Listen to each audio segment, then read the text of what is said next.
اعوذ باللہ من الشیطان الرجیم، بسم اللہ الرحمن الرحیم۔ اللہ تعالیٰ قرآن کریم کی سورہ نمبر 2، سورۃ بقرہ، آیات نمبر 191 میں ارشاد فرماتے ہیں: لفظ فتنہ قرآن کریم میں مختلف معنوں میں استعمال ہوا ہے، جن میں سے ایک معنی ظلم اور تشدد کے بھی ہیں، اور شاید یہاں یہی معنی مراد ہوں۔ مشرکین مکہ نے مسلمانوں کو اپنے دین پر عمل سے روکنے کے لیے بدترین تشدد روا رکھا ہوا تھا، لہٰذا بظاہر یہاں مقصد یہ ہے کہ اگرچہ کسی کو قتل کرنا اپنی ذات میں کوئی اچھی بات نہیں، لیکن فتنہ اس کے مقابلے میں زیادہ سخت برائی ہے۔ جہاں فتنے کا سدباب قتل کے بغیر ممکن نہ ہو، وہاں قتل کے سوا چارہ نہیں ہے۔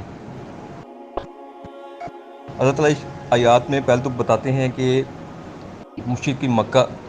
نے مسلمانوں پر بہت تشدد کیا، ان کو دین پر عمل سے روکنے کے لیے بدترین قسم کا تشدد کیا، لیکن انہوں نے اس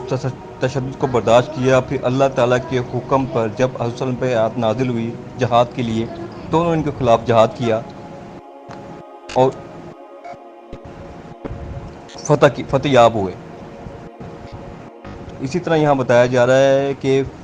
مسلمان کبھی بھی کسی کو بغیر وجہ کے قتل نہیں کرتا،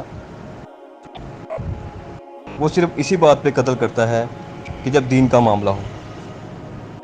جب دین کے خلاف کوئی بات کرے، جب دین کے خلاف کوئی فتنہ ہو، تو اس فتنے کو قتل کے سوا کوئی چارہ نہیں ہے، اس کو فتنے کو دبا دیا جائے، ختم کر دیا جائے۔ یہاں ارشاد باری تعالیٰ ہو رہا ہے۔ اور جیسے تمہیں پتہ ہے ناظرین کہ مسلمان اپنے دین کے معاملے میں کسی قسم کی کوئی کوتاہی برداشت نہیں کرتے تھے، جو ایک سچا مومن ہوتا ہے وہ اپنی ذاتی مسئلے میں سب کچھ برداشت کر لیتے تھے۔ ہمارا دین اسلام ہمیں یہ سکھاتا ہے کہ ذاتی مسئلے میں سب کچھ برداشت کر سکتے ہیں، لیکن اسلام کے خلاف کوئی بھی فتنہ ہو، کوئی بھی بات ہو، ہم برداشت نہیں کرتے، نہ اللہ تعالیٰ ہمیں اس چیز کا حکم دیتا ہے۔ ہمیں اس کے خلاف جہاد کرنا چاہیے، اور اللہ تعالیٰ سے دعا ہے اللہ تعالیٰ ہمیں قرآن شریف پہ عمل کرنے، ترجمے کے ساتھ پڑھنے، سمجھنے اور دوسروں تک پہنچانے کی توفیق عطا فرمائے،